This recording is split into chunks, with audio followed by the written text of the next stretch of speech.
Nature ने अगर हमें सबसे कोई बेस्ट गिफ्ट दिया है ना, तो वो है नेचर खुद। विटामिन एन जिसे मैं कहती हूँ। अगर आप हील होना चाहते हैं, और ज़्यादा यंग, एनर्जेटिक, गुड लुकिंग और ज़्यादा फिट बनना चाहते हैं ना, तो नेचर आपको लेना ही पड़ेगा। नेचर के संपर्क में आपको रहना ही पड़ेगा, विटामिन एन लेना पड़ेगा।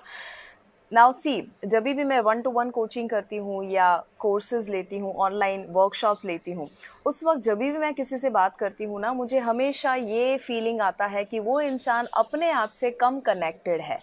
जो भी इंसान ज़्यादा बीमारियों या ज़्यादा हेल्थ चैलेंजेस को फेस करता है, वो इंसान खुद से कम कनेक्ट हो जाता है और बाहरी दुनियाओं से ज़्यादा वो संपर्क में आ जाता है। इसीलिए स्ट्रेस बढ़ जाता है, गुस्सा बढ़ जाता है, नेगेटिव थिंकिंग बढ़ जाता है।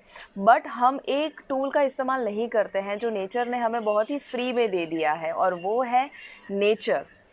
खुले में रहना, कुदरत के संपर्क में रहना। मैं आपको रास्ते बताऊंगी कैसे आप कुदरत के साथ कनेक्टेड रह सकते हैं, क्योंकि the more connected you are with the nature, the more connected you are with yourself. जितना ज़्यादा आप कुदरत को जानेंगे और नेचर के संपर्क में रहेंगे, उतना ज़्यादा खुद के संपर्क में रहना आसान हो जाता है।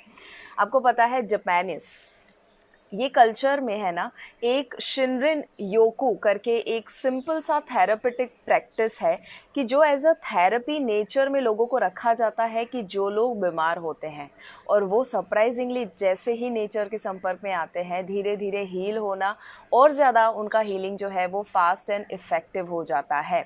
तो अगर हम भी चाहते हैं कि एज अ थेरेपी कहीं बाहर जाकर खर्चा ना करना होना, तो आपके घर में, आपके आसपास, आपके माहौल में जो जो नेचर अवेलेबल है, जो पॉसिबिलिटी अवेलेबल है, उसका आप ज़रूर इस्तेमाल कर सकते हैं। क्योंकि ऐसा साइंस ने प्रूव किया है कि जो इंसान नेचर के, यानी कि कोई भी खुला पार्क है, गार्डन है, ग्रीन एरिया है, उसके 1 किलोमीटर के आसपास जो लोग रहते हैं, वो सबसे ज़्यादा तंदुरुस्त रहते हैं, ऐसा पाया गया है। और इसीलिए आपने देखा होगा कि जो ज़्यादातर ऐसे खेत या फार्म हाउस या पहाड़ी इलाकों के आसपास रहते होंगे ना, वो सभी लोग ज़्यादातर तंदुरुस्त होते हैं, क्योंकि उनको वो माहौल मिल जाता है, एनवायरनमेंट मिल जाता है। बहुत सारे उसके रीज़न हैं।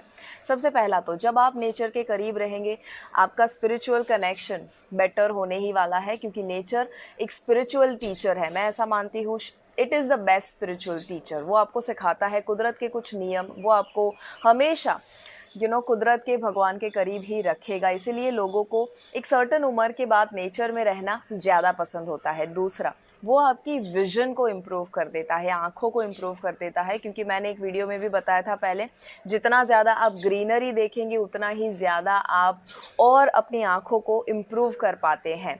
उसी के साथ साथ देखो, आप हमेशा है ना, जैसे आप ये वीडियो भी मोबाइल में देख रहे होंगे या स्क्रीन के सामने देख रहे होंगे, बट जब आप ये देखते हैं, बीच बीच में अगर आप नेचर, अभी सुबह का अच्छा वक्त है, तो आप जब नेचर को सामने देखेंगे, आपके आसपास जो भी अवेलेबल है, सिर्फ वहाँ पर देखेंगे ना, आपको ये जो डैमेज हो रहा है देखने की वजह से, स्क्रीन टाइम की वजह से, वो कम होने वाला है। तीसरा, आपकी क्रिएटिविटी वो बढ़ा देता है। क्यों? क्योंकि आपने देखा होगा, जो भी आर्टिस्ट है, जो भी पेंटर्स है, जो भी क्रिएटिव डायरेक्टर्स है या फिल्म स्टार्स है, आपने देखा होगा जो भी मूवी मेकिंग या कोई भी क्रिएटिव काम में होते हैं ना, ज़्यादातर वो पहाड़ी इलाकों में, ग्रीनरी में, नेचर में जाना पसंद करते हैं। वो जब भी कोई आर्टिस्ट कुछ पेंट करता होगा, तो वो नेचर में रहना पसंद करेगा। जो ऑथर्स होते हैं, उनको भी बुक राइटिंग के वक्त हमेशा अच्छा रहता है जब वो नेचर में, बीच में रहकर वो कोई भी किताब लिखते हैं या कोई भी क्रिएटिव काम करते हैं, क्योंकि वो आपके ब्रेन को एक्टिव करता है, वो आपके मेंटल वेलबींग को भी इम्प्रूव कर देता है। इसीलिए और ज़्यादा आपके अंदर से क्रिएटिविटी बाहर आएगी। आपका अगर कोई बच्चा है, तो आप ज़रूर उनको, है ना, कोई अंधेरे कमरे में लाइट्स ऑन करके, एसी ऑन करके पढ़े। उससे अच्छा है कि वो अगर खुले में रहेगा, खुले में जितना ज़्यादा, में भी आपके बालकनी में, टेरेस पर, जितना अच्छा वो वहाँ नेचुरल एनवायरनमेंट में पढ़ाई करेगा ना, उतना ही चांसेस है कि उसका ब्रेन, उसका मेमोरी, उसका कंसंट्रेशन, फोकस, सब कुछ और ज़्यादा पावरफुल होने वाला है, rather than studying in AC और एक अंधेरे कमरे में सिर्फ लाइट्स ऑन करके पढ़े। सनलाइट में या डे लाइट में पढ़ेंगे। सनलाइट में वैसे हम पूरा दिन नहीं पढ़ सकते हैं, बट जितना पॉसिबल हो सके डे लाइट का इस्तेमाल हम ज़रूर कर सकते हैं। उसके साथ साथ इन्फ्लेमेशन बॉडी में कम होता है। इन्फ्लेमेशन यानी जो आपको सूजन आ जाता है, कहीं पर लग जाता है, या कभी भी लाल हो जाता है कोई जगह पर अगर आपने गर्म चीज़ को टच कर लिया तो वो है इन्फ्लेमेशन। जब बॉडी में क्रॉनिक इन्फ्लेमेशन आता है तो ज़्यादा बीमारियां आती है, यानी कि सूजन या जलन। जब आप नेचर में रहते हैं नेचुरली इन्फ्लेमेशन डाउन हो जाता है, क्योंकि nature is high on energy. तो वो आपको जब एनर्जी देगा तो ऑटोमेटिकली मेंटली भी आप रिफ़्रेश फील करने वाले हैं। इन्फ्लेमेशन जो है फिज़िकली बॉडी में वो भी कम होने वाला है। उसी के साथ साथ आपकी स्लीप क्वालिटी और ज़्यादा इम्प्रूव हो जाएगी, क्योंकि सर्केडियन रिदम पर हमारा बॉडी काम करता है। नाइट लाइट जब वो देखता है, अगर डे लाइट नहीं देखा होगा तो नाइट उसे समझ में नहीं आएगा। तो जितना ज़्यादा आप डे लाइट में रहेंगे उतना ही ज़्यादा रात को मेलेटोनिन रिलीज़ होने वाला है और आपको नींद आने वाली है। Melatonin is a slip hormone.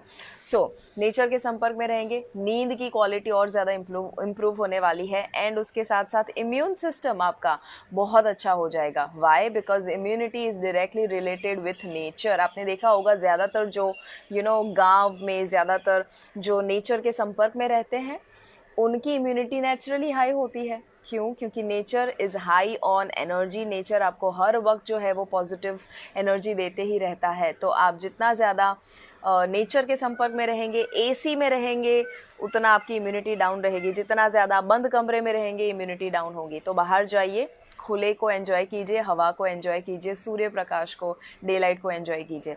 And कैसे कैसे आप नेचर का इस्तेमाल कर सकते हैं? सबसे बेस्ट तरीका है स्ट्रेस बस्टर के रूप में इस्तेमाल कर सकते हैं। इसका मतलब क्या हुआ? पूरे दिन आपने देखा होगा कोई इंसान जो है ऑफिस में बहुत काम किया है, फिर वो बाहर खुले में जाता है और एक सिगरेट या कोई भी एक चीज़ जो उसे मे बी एक चाय का कप पी लेता है या एक सिगरेट को फूंकता है तो उसे बहुत अच्छा लगता है। बट वो आपने ऑब्जर्व किया होगा ज़्यादातर वो नेचर में जाता है, खुले में जाता है, क्योंकि हमेशा वो जो सिगरेट उसे आनंद देता है या वो जो चाय उसे आनंद देती है ना काम और स्ट्रेस के बाद, उससे भी ज़्यादा आनंद देता है खुले में रहना, नेचर में रहना, जो हवा फ्रेश एयर मिल रही है। कभी कभी आप बहुत ज़्यादा गुस्सा कर देते हैं, फिर आप कहते हैं ना कि यार मुझे थोड़ी सी जगह दे दो प्लीज़, मुझे ज़रा फ्रेश होकर आने दो, और आप बाहर कहीं पर जाते हैं, चलकर वापस आते हैं और फिर नॉर्मल हो जाते हैं, शांत हो जाते हैं। क्यों? क्योंकि नेचर हैज़ अमेजिंग पावर। अब आप सोच रहे होंगे कैसे नेचर में रहें? सिंपल सा मैं आपको रास्ता दे देती हूँ। सबसे पहला, एक आदत बना दीजिए सनराइज़ को देखने का या सनसेट को देखने का। उस बहाने आपके माइंड में एक क्लॉक फिक्स हो जाएगा कि हाँ मुझे सनराइज़ के वक्त एटलीस्ट नेचर के करीब रहना है। मे बी आप टेरेस पर जा सकते हैं, आपके घर में अगर कोई अवेलेबिलिटी है कि आप सनराइज़ को देख सकते हैं, then you are blessed. Sunrise को ज़रूर देखिए, वो सबसे पावरफुल तरीका है। और अगर सनराइज़ नहीं देख सकते, सनसेट ज़रूर देखिए, वो तो आपके कंट्रोल में होगा ही होगा। तो टेरेस पर जाइए, बालकनी में जाइए, बट सनसेट को देखिए। उस बहाने आप और ज़्यादा नेचर के करीब रहेंगे। दूसरा, अगर आपके पास बाइसिकल है उसका आप इस्तेमाल कर सकते हैं और आप नेचर में जितने हो सके उतने बाइसिकल का इस्तेमाल करके उसके संपर्क में रह सकते हैं। आप काम पर जाते हैं तो 2 व्हीलर 4 व्हीलर ना लेकर आप बाइसिकल में भी अगर पॉसिबल है, उतना करीब है तो आप उसका भी इस्तेमाल कर सकते हैं। या रात को सोने से पहले बाइसिकल या मे बी एक सिंपल सा वॉक कर लिया तो आप उतने ज़्यादा नेचर के करीब रहेंगे।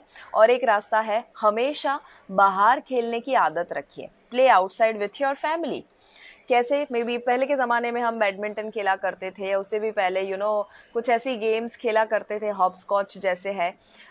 ये सारी गेम्स जो थी ना वो हमें और ज़्यादा नेचर का एनर्जी देने वाली गेम्स थी। तो बाहर खेलिए, अपने परिवार के साथ, बच्चों के साथ, पेरेंट्स के साथ खेलिए। और एक चीज़ जो आप कर सकते हैं वो है घर में, ये मेरा फेवरेट है, घर में या ऑफिस में सिर्फ आपके कमरे में रखने के लिए है ना, एक पौधा या एक प्लांट आप ला सकते हैं। क्योंकि जब आपके कमरे में कोई भी 1 2 3 जितना हो सके उतना आपके रूम में एक अगर पौधा होगा, जैसे मेरे रूम में हमेशा रहता ही है 1 या 2 पौधे मैं रखती हूँ, क्योंकि वो हमें ऐसा फीलिंग देता है जब भी हम बहुत ज़्यादा लैपटॉप के ऊपर काम कर रहे हैं, मोबाइल में काम कर रहे हैं, तो वो जैसे ही आप प्लांट को देखेंगे आप और ज़्यादा रिफ्रेश्ड एनर्जेटिक फील करने वाले हैं। और हमेशा प्लांट जो है वो आपके रूम का एनवायरनमेंट, उसकी हवा को चेंज करता है, पॉजिटिव फ्रेश बना देता है। So maybe you can order a plant, कुछ ज़्यादा सस्ता प्लांट्स ही आते हैं तो आप उसे ऑर्डर करके में भी आप घर पे रख सकते हैं, आपके रूम में रख सकते हैं। आप एक्सरसाइज जो जिम में करते हैं, अभी थैंकफुली जिम तो अभी बंद है, आई होप वो जल्दी खुल जाए, क्योंकि बहुत ज़्यादा लोग प्रे कर रहे हैं कि कैसे हम और ज़्यादा एक्सरसाइज कर पाए। बट जब तक जिम बंद है तब तक तो आप बाहर एक्सरसाइज कर सकते हैं, और जब जिम भी खुल जाए ना, तभी भी आप ट्राई करें कि ट्रेडमिल के ऊपर वॉक ना करके नेचर में आप वॉक करें, उतना ज़्यादा आप करीब रह पाएंगे। एंड उसके साथ साथ आप ब्रेकफास्ट हो सके तो आपके बालकनी में लीजिए, खुले में लीजिए, बंद कमरे में ना लीजिए, क्योंकि सुबह का जो फ्रेश हवा है वो आपको मिल जाएगा उस बहाने। एंड लास्ट चीज़ है कि आप हमेशा एक रिचुअल बना सकते हैं आपके फैमिली के साथ, मे बी कि जैसे ही आप सुबह उठते हैं या रात को सोने के लिए जाते हैं, तब नेचर में बैठे, झूले में बैठे, या सिर्फ ऐसे ही वॉक पर जाए, तब बात करें फैमिली के साथ। तो 2 काम हो जाएंगे, फैमिली के साथ बात भी हो जाएगी, स्क्रीन टाइम भी कम हो जाएगा, और नेचर के साथ रहना भी ईजी हो जाएगा। सो आई कैन सी यहाँ पर बहुत सारे लोग कमेंट कर रहे हैं। मुझे ज़रूर बताइएगा कि क्या आप नेचर के साथ रहते हैं, क्या आप ये सारी चीज़ें फॉलो करते हैं, और नेचर में रहने के लिए आप कौन से आइडिया फॉलो करते हैं, मुझे ज़रूर कमेंट में बताइएगा। एंड उसके साथ साथ और क्या आप है जो आप हेल्थ के चैलेंजेस के बारे में जानना चाहेंगे, वो भी मुझे बताइए, तो उसके ऊपर भी मैं ज़रूर वीडियो बनाऊँगी। एंड इसे शेयर भी कीजिएगा ताकि हम नेचर के पावर को स्प्रेड कर पाए। फ्री है, अवेलेबल है, इसलिए उसका इस्तेमाल कम हो रहा है, बट जो चीज़ फ्री में होती है उसका इस्तेमाल सबसे ज़्यादा करना चाहिए। और इसीलिए आप ज़रूर आपको जो बॉडी दिया गया है उसे और ज़्यादा इन्हांस करने के लिए, वेलबींग को इम्प्रूव करने के लिए विटामिन एन लेना हर रोज़ मत भूलिएगा।